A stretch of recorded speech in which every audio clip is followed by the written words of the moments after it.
Hello, Hidden Hermit here. How's it going? And what's the vibe? What is going on up there? Well, okay, so let's have a look at this. What is the vibe today? Whoa. I would suggest that the vibe is actually pretty good. If you're thinking about relative to the astrology of the year, the decade, the century, there's actually a pretty good vibe going on, mostly down to the full moon in Taurus. So today is Tuesday, the 12th of November, 2019. It's about 9:15 in the morning. However, the moon goes full at 1:34 UK time.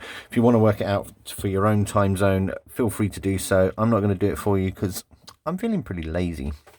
But what else is going on? So the sun is at 19 degrees Scorpio. And there was a marvellous little Mercury transit yesterday. A retrograded Mercury went across the face of the sun. You couldn't really see it because looking at the sun can be somewhat bad for you if you're doing it at the wrong time of day, especially if you're looking for a tiny little dot of dust going across it. So, but you can get special apparatus to see that, and I'm sure there are pictures out there showing the transit of Mercury. A conjunction of Mercury and the Sun in Scorpio, which is lovely. In fact, let's start with the bad stuff, if you like. So Mars, despite being sextile with Jupiter, is in opposition to Uranus at 3 degrees Taurus. Mars is coming to the end of its transit of Libra. It's currently at 25 degrees Libra. That's fine. Mars is also squaring Pluto. Which, but we're not going to talk about that some other time. In fact, there's going to be a lot of Pluto-Mars videos coming up at some point. What else is going on? Neptune is squaring Venus. Venus is in Sagittarius, and Neptune is at 15 degrees Pisces. Now, I like to think that Neptune is a higher vibration to Venus. You've got these lovely angelite and this jade here representing those particular planets. So, I mean, is that particularly bad? Is it really? I mean, if you imagine Venus, the idea of love and beauty and comfort and security, with Neptune that brings that kind of sort of nebulous uncertainty to it, and they're squaring, so they're rubbing each other the wrong way a little bit. However, they are two sides to the same coin, if you ask me. So, how bad is that? Especially in the signs that are in Neptune in Pisces, where he's perfectly happy, and Venus in Sagittarius, which can bring forth good things, I would suggest. Venus is quite happy in Sagittarius. It's not as if she's out of four. I mean, yes, it is a fire sign, but it's Sagittarius. So there you go. What else is going on? The Pluto-Saturn almost conjunction. Saturn's trying its best to catch Pluto up, but Pluto went from 20 to 21 degrees in the last couple of days, both in Capricorn. They're making some marvellous aspects with pretty much all these little conjunctions here. It's sextile in the Sun and Mercury. It's trining the Moon in Taurus. So a nice Earth sign little thing going on. It's also sextile in Neptune in Pisces. So lots of good vibes. This is why I'm thinking that it's actually a pretty good day astrologically. And like I said, it is mostly formed by the full moon in Taurus. Now, the moon in... let's have a look at some cards here. This is from the Moon Oracle. So it's suggesting that an Earth full moon represents achievement. And that actually does chime well with what the tarot believes. If you look into the goddess that rules these moons, Venus, not to be confused with the planet Venus. Venus is the ruler of a Taurus moon, which is cool. As I said before, or did I say it before? No, I didn't. According to the Ptolemaic tradition, the moon is exalted in Taurus, meaning it does its best work in this particular sign. It is in fact exalted at 3 degrees Taurus, where Uranus is sitting at the moment. Is that important? Is that relevant? I don't know. We shall see, maybe, or maybe not. In the language of tarot, however, Moon in Taurus has its own card. Here is the Six of Pentacles, which is always a lovely, lovely card. Again, bringing to mind this idea of achievement, this vibe of charity, of giving, and we're thinking about material things.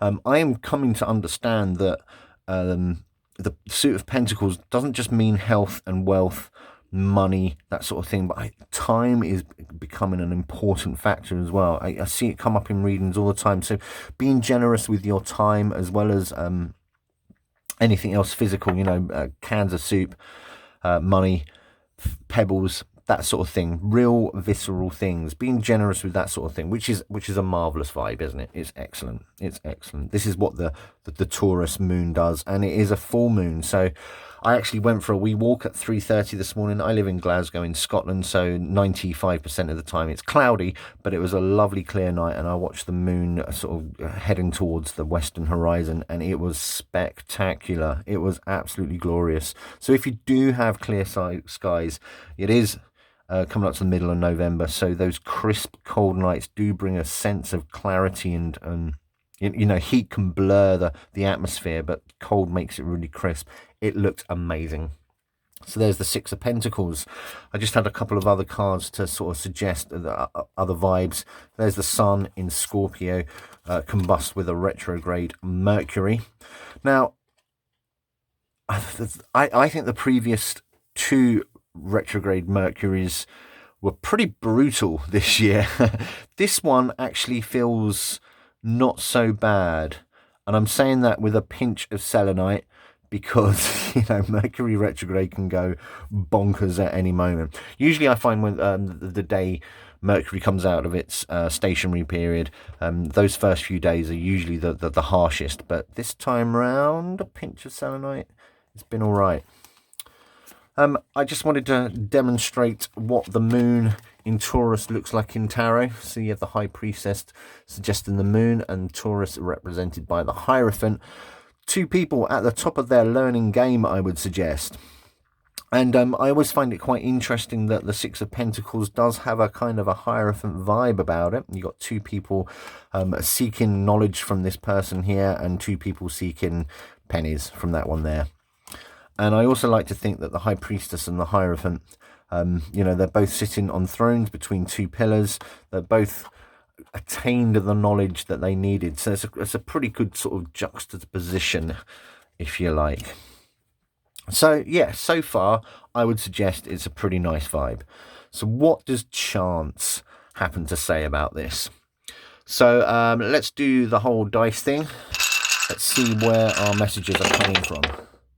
Well, that was particularly successful. I'm quite proud of that. First of all, I see here we got two moons. So there's already a message from the full moon in Taurus. There's a Taurus. That's amazing. I'm putting these the wrong way. So we have a message coming from the full moon, which is spectacular and awesome. There's a node. Get rid of that. Fifth house, right. You're just going to have to bear with me while I do all the stuff.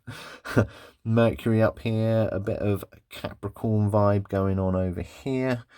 Cancer's not doing anything at all. There's a Mars. It looks, ooh, this is kind of weird. Oh, Uranus has fallen exactly where Uranus is, which is lovely. Pisces. Oh, look, a message from Neptune in Pisces. That's good to know. Leo's not doing anything. Gemini isn't doing anything spectacular. The fifth house is currently got the North Node in it in Cancer. That could be a message, but meh. Mars and Libra. So we do have three messages here. So we've got a message from the moon, full moon in Taurus, Neptune in Pisces, and Mars in Libra.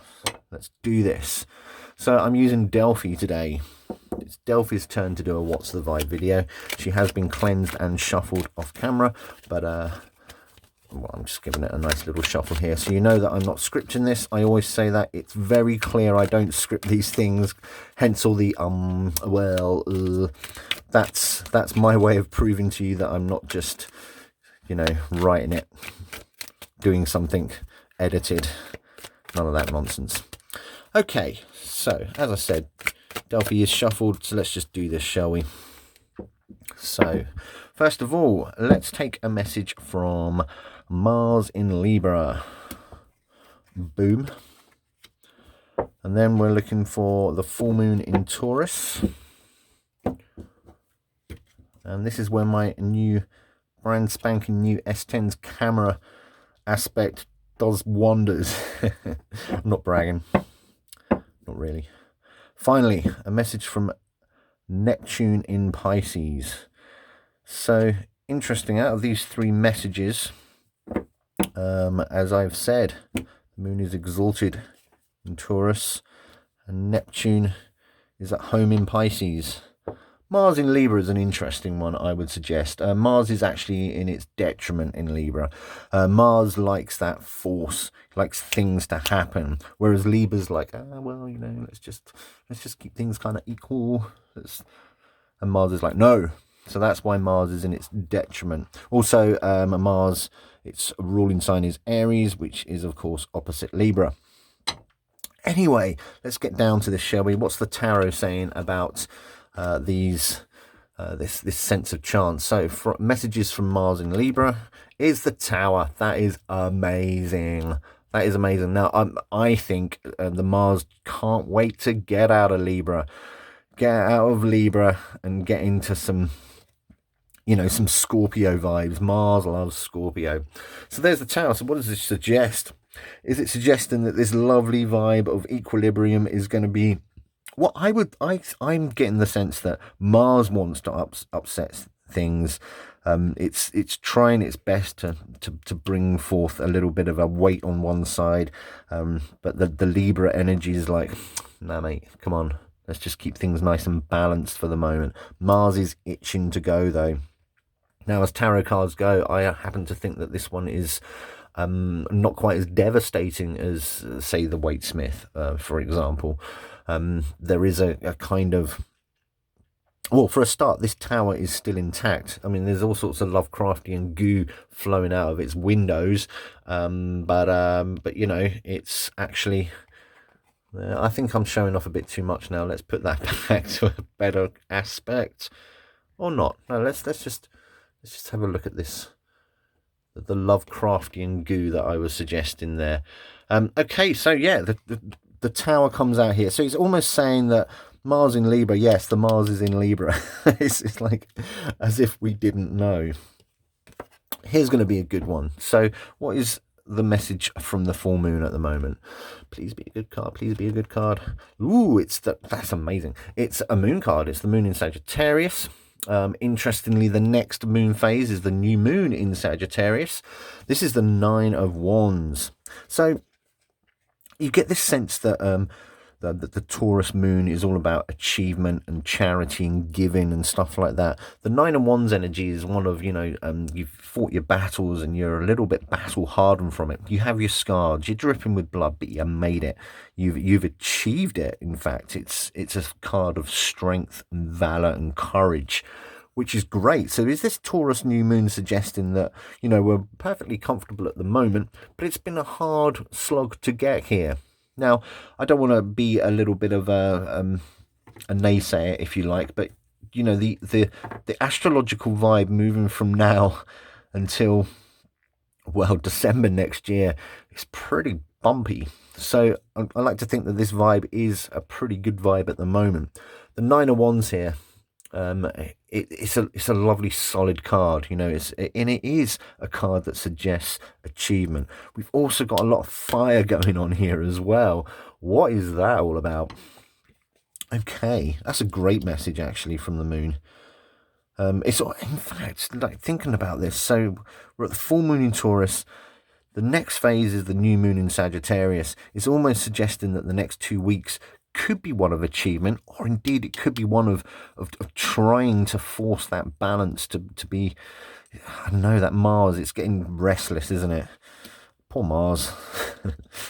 Okay, what does Neptune in Pisces have to say about the whole vibe situation?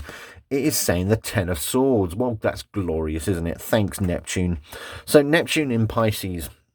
Pisces is it's a very moony vibe, I would suggest. There's a lot of correspondences going on here. Neptune is that unfathomable energy, and this unfathomable energy is you know, is connecting to the spirit, if you like. It's connecting to the other world. So the other world is saying 10 of Swords. It's saying wah, wah, wah. Again, the Knights on deck has some really evocative and quite generous images to some of the more harsh cards. And you know, a lot of tarot readers will see the Tower and the Ten of Swords come up and be you know, jumping for the bottle of gin. However, this is a message from Neptune. Neptune's trying to tell us something, and Neptune's incredibly nebulous. You're never quite sure what he's going on about. It is of a spiritual nature. It is of, and interestingly, I've just noticed that when the moon goes full, because that's this chart, so it's like a 4 hours from here. Neptune is in the first house. So maybe it's a time to not be dwelling on those ephemeral things above there. Maybe it's more of a practical time. This is the full moon. I mean, it's a Taurus moon, making a lovely trine with Pluto and Saturn in Capricorn. Maybe this sense of balance here. Mars is trying to put a little bit of force in here, but we should be a little more stable in the material things. That's what I'm getting. Ten of Swords is, of course, an airy card. So now is not the time to be thinking about spirituality or your thought. Now is a time to revel in the comfort of the material, I think. And I'm not suggesting that this time to be materialistic, money grabbing, miserly. It's just enjoy the things that you have achieved, says the Nine of Wands. Allow things to be in balance because there is a bit of a push. There is a push coming. So enjoy it while it lasts. I think that's the vibe. What's the vibe? It's lovely, but there are forces out there that want it to be less lovely. What a lovely message. Anyway, I'm going to end it at that and go and do some stuff. Thank you ever so much for watching. I'm the Hidden Hermit. Have a lovely full moon day.